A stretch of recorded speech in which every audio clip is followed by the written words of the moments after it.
Que la devaluación no lo agarre en calzoncillos. Video número 12. Bolivia, déficit fiscal explosivo. Semana del 24 de noviembre de 2023.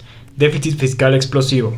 El déficit fiscal es crónico, además está adquiriendo características explosivas. El 2023 marca el punto de inflexión del descontrol del gasto fiscal, debido a la insostenibilidad de múltiples variables: empleados públicos, subsidios, transferencias, bonos, empresas públicas deficitarias, jubilaciones, servicio de la deuda pública interna e inversión pública, todo ello en un contexto de menor renta gasífera y una actividad económica deprimida. La proyección oficial indica un déficit fiscal del 7,49% del PIB para el 2023, un punto menos que lo ejecutado el 2022. La realidad será un déficit fiscal de por lo menos el 10% del PIB, financiado exclusivamente con fuentes inflacionarias como la emisión monetaria inorgánica, préstamos del Banco Central de Bolivia y echando mano a la jubilación de los bolivianos, todo un desastre que se avecina. Estado empleador. El Estado responde por 2 de cada 3 empleados formales en Bolivia.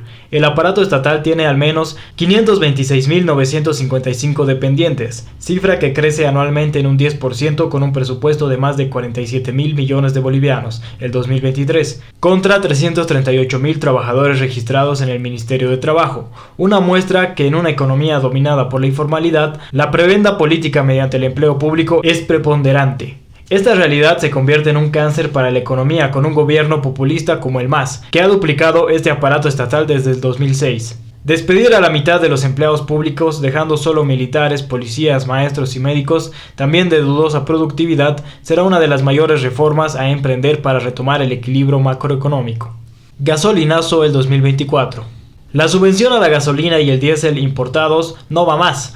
Es completamente insostenible y no hay cómo evitar un gasolinazo. Según YPFB, el costo de subsidio a la gasolina y el diésel fue de $204 millones el 2016 y $1.713 millones el 2022, es decir, un incremento total explosivo de 740% en 6 años. En la última década, esta subvención ha ascendido a 47.300 millones de bolivianos o $6.796 millones. Cifra equivalente al 15% del PIB. Si consideramos que las proyecciones para el 2023 apuntan a superar los $2.000 millones, en un contexto de menores exportaciones de gas natural y escasez de dólares, se entiende perfectamente las actuales colas en las gasolineras. Lo más probable es que se repita el gasolinazo del 2010, después de estas fiestas de fin de año, solo que esta vez será imposible revertirlo. Chao renta dignidad. Se acabaron la renta dignidad y otros bonos. Las transferencias unilaterales y bonos se iniciaron con el Bonosol, que resultó de la capitalización con el argumento que estaría 100% respaldado por las utilidades de estas empresas. El Bonosol se convirtió en la renta dignidad y se multiplicaron bonos para varios segmentos de la población, como el Juancito Pinto para colegiales.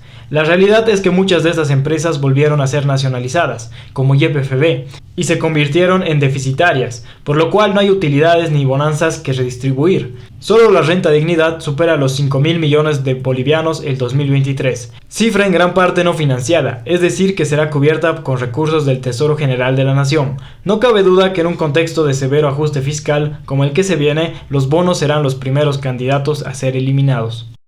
Liquidar las empresas públicas. El déficit global de las empresas públicas fue de 3.844 millones de bolivianos el 2022, con proyección de superar los 4.000 millones el 2023. Este déficit es crónico, ya que se repite desde el 2012, con excepción del 2020. Ya no es coyuntural ni de gestión, sino estructural, debido a mal diseño de localización, logística, dimensionamiento, tecnología y mercado. Es un problema de viabilidad global, por lo que es poco probable que haya interesados en adquirirlas en caso de que se decida su privatización. La gran mayoría quedarán de elefantes blancos y monumentos a la irracionalidad económica del MAS, en cuanto dejen de recibir oxígeno del Tesoro General de la Nación y si debieran financiar sus actividades en condiciones del mercado que entrarían en quiebra y tendrían que ser cerradas, escenario prácticamente seguro cuando se tomen medidas para eliminar el déficit fiscal. Las jubilaciones están haciendo gas. A la fecha, la deuda pública global ha superado los $30.000 millones, ya bordeando índices financieros de insolvencia, 80% del PIB. El incremento de la deuda interna desde el 2006 ha sido de más de 4 veces, menor al incremento de 6 veces de la deuda externa, pero con proyecciones de dispararse ahora que se han cerrado las fuentes de financiamiento externas. Las empresas públicas representan más de 1/3 del total de la deuda pública interna, lo cual significa que esa deuda no se pagará. Lo realmente preocupante es que este endeudamiento absorbe esencialmente los fondos de jubilación, ahora en manos de la gestora. Cuando no se pueda pagar la deuda, ¿cómo se pagarán las jubilaciones? ¿Quién garantizará el mantenimiento de valor de las jubilaciones en un entorno hiperinflacionario? Las jubilaciones están haciendo gas. Inversión pública improductiva. La mayor parte de la inversión pública es improductiva y por lo tanto contribuye a un mayor déficit fiscal. Hay una tendencia decreciente en la inversión pública presupuestada y ejecutada desde el 2016, lo que indica un problema de financiamiento que tiende a agravarse. Segundo, los niveles de ejecución son cada vez más bajos, alrededor del 50% debido principalmente a la creciente escasez de divisas propias y acceso a recursos externos. Ello ha incidido para que, política de industrialización mediante, prácticamente el 50% de la inversión pública vaya a sectores productivos con financiamiento estatal, ofrecidos por el Banco Central. La friolera de $1.600 millones para el 2023. Sin embargo, en la práctica, estas inversiones son improductivas, debido a que estas empresas acaban siendo deficitarias y nunca cancelarán sus créditos, y como tal se convertirán en déficit público en los próximos años. Financiamiento insostenible del déficit fiscal. La renta del gas en caída libre, la actividad económica contrayéndose día a día e impactando los ingresos del Estado vía impuestos, las fuentes de financiamiento externa también se han cerrado por mucho que el gobierno siga fantaseando que conseguirá $2.700 millones el 2024. El riesgo país es altísimo. Ante este panorama, al gobierno solo le quedan dos fuentes de financiamiento, ambas insostenibles. Seguir endeudando al Estado emitiendo deuda pública, capturando lo que queda del ahorro de las jubilaciones y los depósitos en los bancos. Segundo, más crédito poco transparente e inflacionario del Banco Central, que más temprano que tarde llevará a la quiebra de esta institución, a imagen de lo que sucede en la Argentina. Si se contabilizaran los créditos del Banco Central al Estado, el déficit fiscal sería mucho mayor, mostrando los niveles de insolvencia a los que estamos llegando. 40% del presupuesto 2024 es inflacionario. El ajuste necesario para restablecer el equilibrio fiscal es del 40% del presupuesto general 2024. Lo dramático es que este ajuste será forzoso cuando el gobierno ya no pueda gestionar más el déficit en hidrocarburos, en un entorno de reservas internacionales netas nulas y defaults o incumplimiento de obligaciones financieras internacionales. La válvula de escape será el gasolinazo para reducir el peso de las subvenciones a los hidrocarburos, pero quedará insuficiente. El gobierno seguirá resistiendo la adopción de medidas que incrementen los ingresos vía impuestos, quedando solo las opciones de reducción del gasto o emisión monetaria inorgánica. Los tiempos electorales harán que no se corte el gasto, por lo que el Banco Central emitirá monedas sin ningún respaldo ni control, estableciendo las condiciones para una hiperinflación. Quiebra técnica del Banco Central. La disminución de las reservas internacionales netas, RIN, incluyendo el oro metálico, están colaborando al Banco Central en una situación de quiebra técnica, que se agrava por la acumulación de deuda contraída por las empresas públicas productivas, ante el ente emisor que suma 46.068 millones de bolivianos a fines del 2022, incluyendo las RIN que pasaron al Fondo para la Revolución Industrial Productiva, FINPRO. Día que pasa, una mayor proporción de la moneda boliviana en circulación está quedando sin respaldo de reservas, fenómeno que se agrava por la creciente emisión inorgánica por parte del Banco Central de Bolivia para financiar el gasto del gobierno, fenómeno que está tomando características hiperinflacionarias este último trimestre del 2023. En este contexto, pronto se abrirá el debate sobre el futuro del Banco Central, su drástica reforma o desaparición.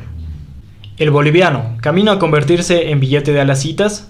Cuando los déficits fiscales empiezan a ser financiados principalmente por la emisión monetaria, se dispara la inflación. Bolivia ya ha llegado a ese punto, prueba de lo cual es el reformulado del presupuesto general del Estado de 2023, que ante la fuerte disminución de ingresos por venta de gas e impuestos tuvieron que autorizar que se cubra el gasto público mediante emisión monetaria. Esta emisión es inorgánica, en la medida que no está respaldada por reservas internacionales. No solo porque no ingresan divisas al Banco Central, sino más grave aún, las pocas reservas que quedan se están reduciendo cada día. En efecto, esta es la magnitud del desastre que se está incubando por la ineptitud y la irresponsabilidad gubernamentales, que prácticamente toda la base monetaria quedará en algún momento sin ningún respaldo, es decir que un billete de bolivianos valdrá su equivalente de alacitas. una economía con altísimo riesgo. Las principales calificadores de riesgo asignan a Bolivia un riesgo país superior a los 2.000 puntos. Es decir, que Bolivia tendría que pagar más de 20% de interés anual sobre la tasa de referencia para colocar bonos soberanos en los mercados financieros internacionales. Nadie comprará la deuda boliviana, ya que es considerada basura. Este índice refleja que el riesgo que Bolivia deje de honrar sus obligaciones financieras internacionales es altísimo. Lo más grave es que este riesgo no solo es para la deuda externa, sino también para la economía doméstica. La cesación de pagos o defaults empezarán a sucederse en cascada, mostrando el colapso definitivo del actual modelo económico. Ya no hay dinero para importar hidrocarburos, no habrá para importar legalmente, y así sucesivamente. Internamente la moneda perderá todo su valor. En suma, vivir en Bolivia es altamente riesgoso.